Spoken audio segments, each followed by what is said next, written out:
In this video we will be learning about respiration in human beings and their different parts and their types.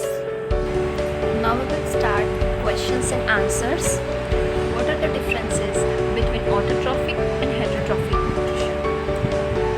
So autotrophic nutrition is a nutrition in which organisms prepare their own food, as in the case of plants. And in heterotrophic nutrition, organisms depend on others for their food, as we have seen earlier in the case of amoeba.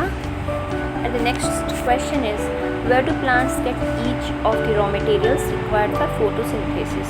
Okay, so CO2 is plants get CO2 by atmosphere, sunlight from chlorophyll, which is present in plants. Stomata. The function of stomata is that it facilitates CO2 uptake and release of oxygen during photosynthesis. Okay. Then third question is, what is the role of acid in our stomach? Acid. It helps in breakdown of food for easier digestion. Acid, which is released from the lining of our stomach, it helps in the easier digestion of food which we eat. What is the function of enzyme? Digestive enzymes. Okay, these proteins speed up the chemical reaction and turns the nutrients into absorbable form. Okay, in one sense that it helps the nutrients or proteins in our body we eat to absorb in our body. Okay, how is the small intestine designed to absorb digested food? Okay, so there is a villi present in small intestine, which increases internal surface area of the intestinal walls. Okay, so it increases surface area through which digestion is helps in small intestine. Now next we will study respiration, and there is an experiment for respiration experiment.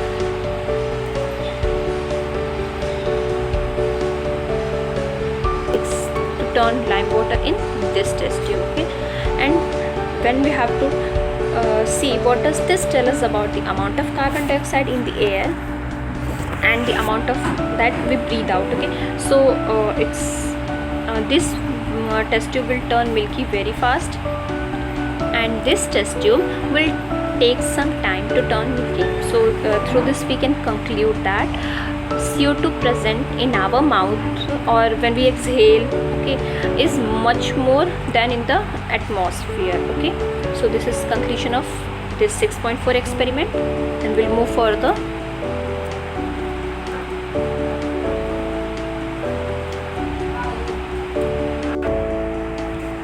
So in this experiment we have to take a fruit juice or sugar solution and add some yeast to this. Okay, then we have to take this mixture in a test tube fitted with a one hole cork.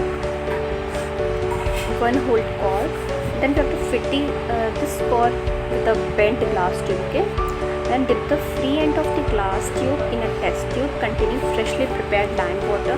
Means we have to take this diagram like this, and this is the setup, and this is the setup. Okay, and we have to put the products of fermentation. Okay, this is the experiment, and in this experiment basically it asks us to pass the air produced by yeast on sugar solution or fruit juice into lime water. Okay, then after doing this we will observe that air taken out through the tube makes lime water milky, and through this we can explain that yeast is a unicellular bacteria. Okay, and then it lives on organic food like sugar, flour, etc. And yeast breaks down food material and releases CO2. It releases CO2, that is carbon dioxide, and this process is called fermentation. And because of this process in this experiment lime water has turned into milky due to fermentation, and that it clearly shows that yeast lives on fruit juices, sugar, flour, etc. Okay, hope this is clear. This experiment is clear. Now we'll discuss nutrition. We'll move on to next topic.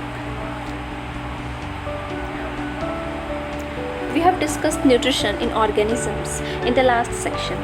the food material taken in during the process of nutrition is used in cells to provide energy for various life processes.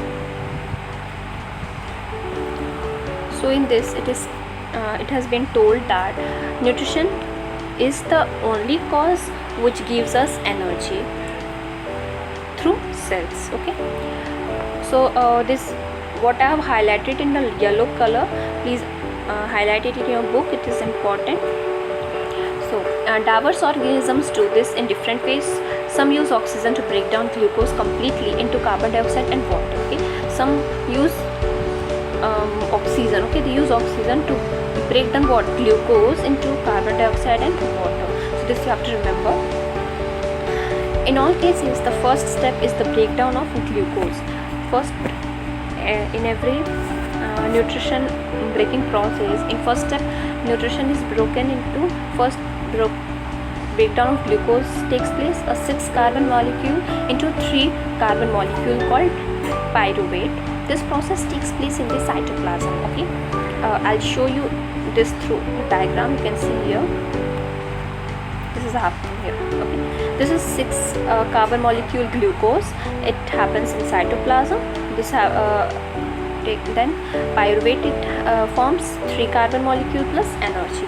And even if you don't know the answer in bio, what I'll tell that if you draw this flow chart now, your answer will be clear, and after this you can write your answers. This is the main answer in you can say in bio. Okay, if you draw this diagram also, you'll get number, and in additional if you draw, it is much better. Okay,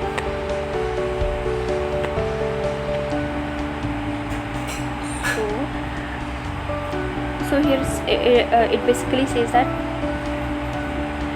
glucose is broken down into pyruvate. The glucose is 6 carbon molecule and this is 3 carbon molecule, and this process takes place in cytoplasm. Further, the pyruvate may be converted into ethanol and carbon dioxide. And then now here this pyruvate is in the absence of oxygen. This takes place in the absence of oxygen,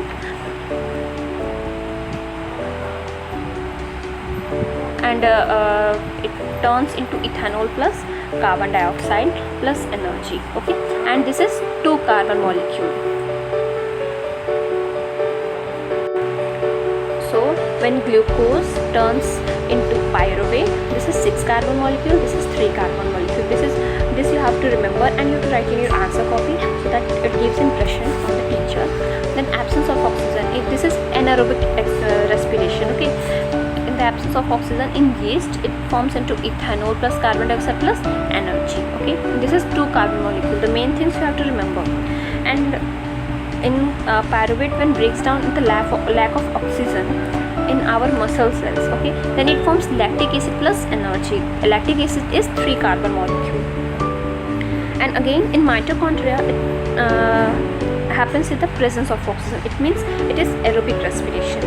So carbon dioxide, water, energy. It forms carbon dioxide, water, and energy. So you have to learn that in absence of oxygen in yeast, when it forms ethanol plus carbon dioxide and energy, and in aerobic respiration in mitochondria it takes place. So it forms carbon dioxide, water, and energy. And in the lack of oxygen in our muscle cells, so it is lactic acid plus energy. Okay, hope it's clear, and we'll go through the theory part of this. First step is the breakdown of glucose, a 6 carbon molecule, into a 3 carbon molecule called pyruvate, and this process takes place in the cytoplasm. Earlier we have seen. Further, the pyruvate may be converted into ethanol and carbon dioxide. So ethanol into carbon dioxide plus energy it was. This process takes place in yeast during fermentation. Since this process takes place in the absence of air, it is called anaerobic respiration, and breakdown of pyruvate using oxygen takes place in the mitochondria.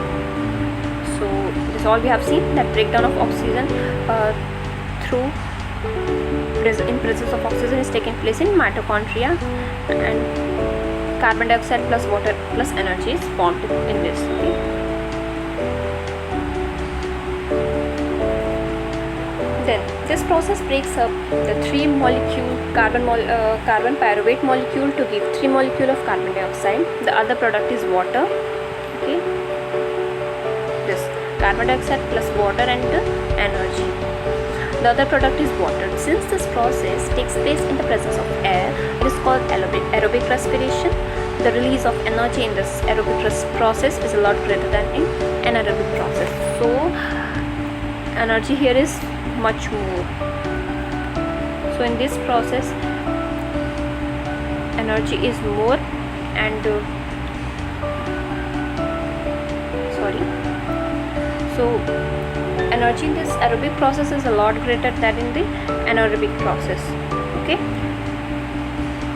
so you can see that this is aerobic process, this is aerobic process, and this is anaerobic process. So energy in this will be greater, this energy will be greater, and anaerobic process energy will be less. Okay, sometimes when there is a lack of oxygen in our muscle cells, another pathway for the breakdown of pyruvate is taken. Here the pyruvate is converted into lactic acid, which is also a 3 carbon molecule. Okay, this build-up of lactic acid in our muscles during sudden activity causes cramps.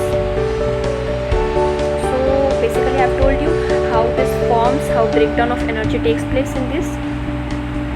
This is only important here. The energy released during cellular respiration is immediately used to synthesize a molecule called ATP. So the energy we release during this respiration, okay, the above respiration we have seen, one was aerobic, one was anaerobic, and one in our muscle cells. Okay, so these 3 respiration, the energy produced, okay, during this cellular respiration in our body is used to synthesize a molecule called ATP. Okay, the full form of ATP is adenosine triphosphate.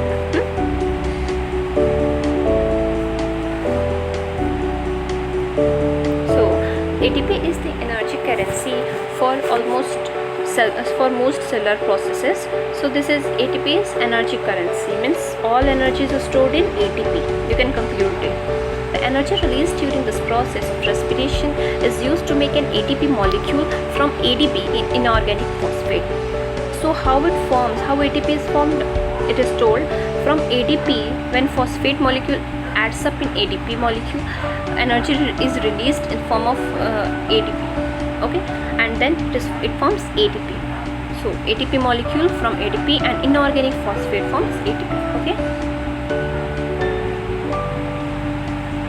then the next is endothermic processes in this cell then use this ATP to derive the reactions. When the terminal phosphate linkage in ATP is broken using water, the energy is equivalent to 30.5 kilojoule per mole is released. Okay, this was additional information, and you need to underline this for your knowledge, and questions come in exams. Okay, since the aerobic respiration pathway depends on oxygen, aerobic organisms need to ensure that there is sufficient intake of oxygen. We have seen that plants exchange gases through stomata, and the large intercellular spaces ensure that all cells are in contact with air. So here it tells that carbon dioxide and oxygen are exchanged by diffusion here in plants. Okay, we'll start from this line.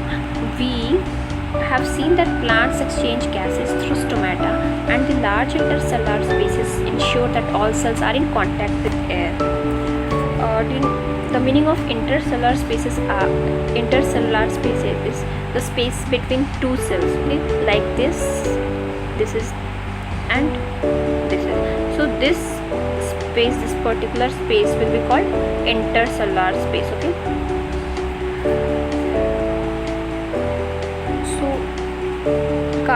this space ensures that all the cells are in contact with air. And so carbon dioxide and oxygen are exchanged by diffusion here. Okay, what is the meaning of diffusion? So diffusion basically means that when a matter moves from higher concentration to lower concentration, this is called diffusion. Any matter, say air, water or gas. Okay, so this is it, suppose if this is so many gases, and due to diffusion this will transfer into this. Okay, basically this is diffusion. You might have studied in earlier classes, and here it is so many. Okay, if here it is so many, this will be turned into little and it will be spread throughout the volume of the space. Okay, this is diffusion. So exchange of gases in plants takes place through diffusion. Okay. Now next, the direction of diffusion depends upon the environmental conditions and the requirements of the plant. At night, CO2 elimination is the major exchange activity going on. So you all may know that at night CO2 is eliminated from the plant. That is why you might have heard that elders recommend or stop us to go near plants or trees at night time. This is the main reason. Their scare is through ghosts was not the reason. The reason is it eliminates CO2. Plant eliminates CO2 during night time. Okay? During the day, CO2 generated during respiration is used up for photosynthesis, and oxygen is released during the day. Okay, hence there is no CO2 release. Instead, oxygen release is the major event at this time. Okay, now in this para, animals that live in water need to use the oxygen dissolved in water. So it is very difficult for them, because in water, for aquatic animals it is difficult, because in water only 1% of dissolved oxygen is present. So it becomes a much more difficult for the aquatic animals. Now we'll move to activity 6.6. First we have to observe fish in an aquarium. They open and close their mouths, and the gill slits behind their eyes also open and close. You might have experienced, you might have seen this in an aquarium. Are the timings of the openings and closing of the mouth and gills coordinated in some manner? Count the number of times the fish opens and closes its mouth in a minute. Compare this to the number of times you breathe in and out in a minute. So we'll do this experiment here. You do this experiment at your home, but I'll tell you this mouth movement and the gills movement are coordinated. Okay, and the reason is the water engulfed from the mouth is immediately pushed to the gills for absorbing oxygen dissolved in water into the blood. So what the amount of water engulfed from the mouth in the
blood vessels.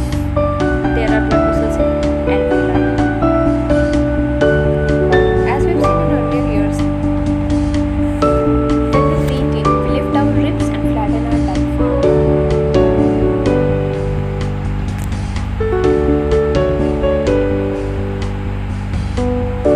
So earlier I have told that when we breathe in, our ribs lift up. You can experience it by doing yourself. Your ribs will be lifted up and diaphragm will be flattened. So diaphragm flattens up when you breathe in, okay? And the chest cavity becomes larger because you have to fill up the oxygen to take up the gases, that's all. Because of this, air is sucked into the lungs and expanded alveoli. And this air is sucked due to this process. Air is sucked inside our body, not body, inside our lungs, and it goes into our alveoli, okay? So I'll tell you from here. This is the passage of our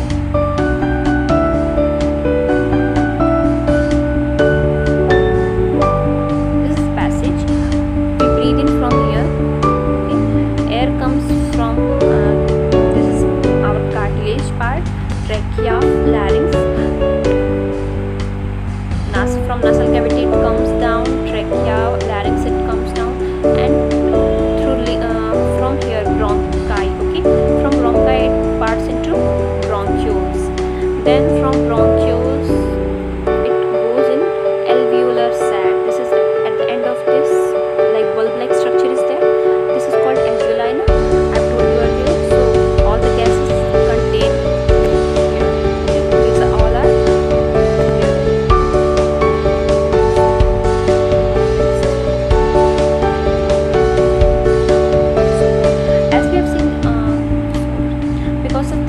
sucked into the lungs and fills the expanded alveoli, okay? The blood brings carbon dioxide from the rest of the body for release into the alveoli.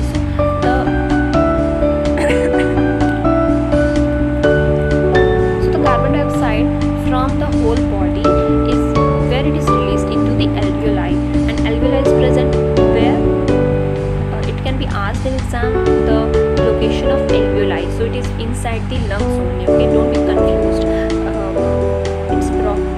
Bronchi, then bronchioles, then it is alveoli, okay? So the carbon dioxide from all over the body comes into alveoli, is released into the alveoli, and the oxygen in the alveoli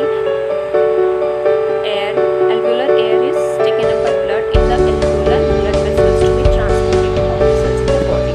So basically when we talk that say that lungs give us oxygen, from lungs oxygen comes purified and comes, it is alveolar sac, okay? Alveoli, it is alveoli which contains our oxygen, which is this is a function of alveoli.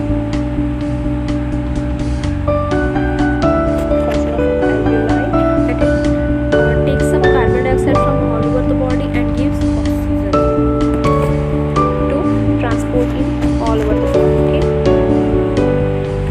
During breathing cycle, when air is taken in and out, the lungs always contain a residual volume of air, so that there is sufficient time for oxygen to be absorbed and for the carbon dioxide to be released.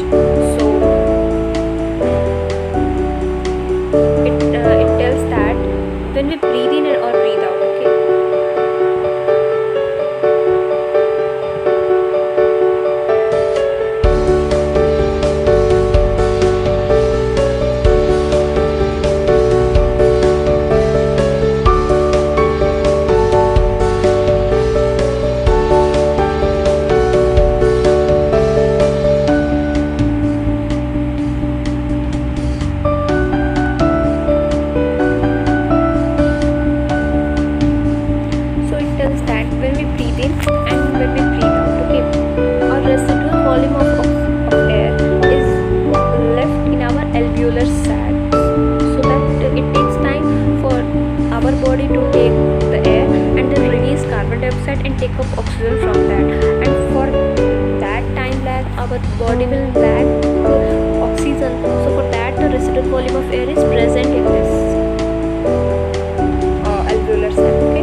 carbon dioxide is transported in the dissolved form in our blood. Why? Because it is soluble in water. This can come in question in give reasons. Anything can come. Okay, no, you can tell nothing. So be aware. Okay, for each and every line. Carbon dioxide is more soluble in water than oxygen is, and hence is mostly transported in the dissolved form in our blood. Okay. Now this is important just for your knowledge purpose.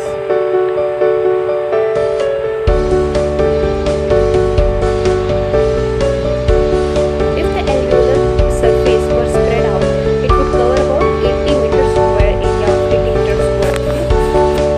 And next is, it would take 3 years for a molecule of oxygen to get our dose from our lungs. Are you understanding? 3 years, and we will die in 1 minute if we don't get oxygen. So that is why hemoglobin is there to transport our oxygen into our whole body. This is a function of hemoglobin. And you might have seen when we get a lack of hemoglobin in our body, especially females, that is the time when we get mostly tired, because no hemoglobin, so transfer of oxygen is lacking in our body. So without oxygen we feel tired. Okay? And this is the reason why females mostly feel tired, because they have less hemoglobin in their body. Now we'll come to questions. These questions are only what we have read earlier. Means in this topic what we have read, these questions are related to that only, so do not panic. We will solve it together. What advantage over an aquatic organism does a terrestrial organism have with regard to obtaining oxygen for respiration? So I have told you earlier that air contains 21% of oxygen and water contains only 1% of dissolved oxygen in that, and therefore a terrestrial organism is able to get several times more oxygen than an aquatic animal. So I hope it's clear. Next is, what are the different ways in which glucose is oxidized to provide energy in various organisms? So I have taught you earlier this.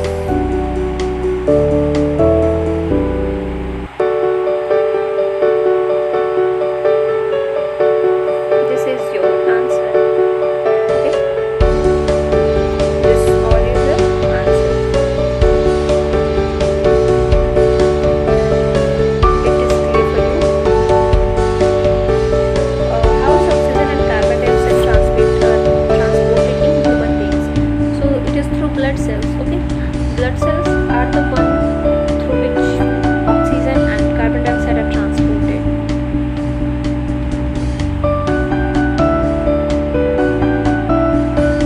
Next is, how are the lungs designed in human beings to maximize the area for exchange of gases? Due to the presence of alveoli and network of blood capillaries. Okay, it happens. Presence of alveoli and network of blood capillaries. So I have told you earlier in this diagram. See, alveoli and so this is alveoli, and now network